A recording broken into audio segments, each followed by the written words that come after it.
એ ગુપ્ત વંશમાં જેને શાસન શરૂ કર્યું એ ચંદ્રગુપ્ત નહીં. ચંદ્રગુપ્તનો દીકરો કોણ? સમુદ્રગુપ્ત.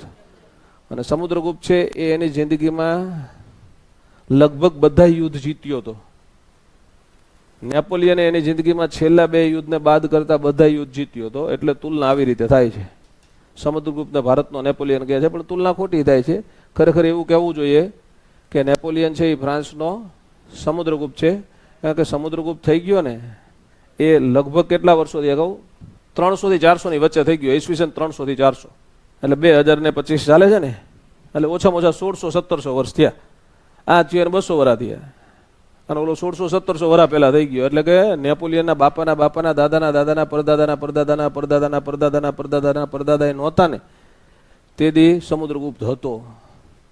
તો એમ જ કહેવું પડે ને કે આ છે એ શું છે? ફ્રાન્સનો સમુદ્રગુપ્ત છે. પણ હવે હિસ્ટ્રી કોને લખી? અંગ્રેજોએ આપણી.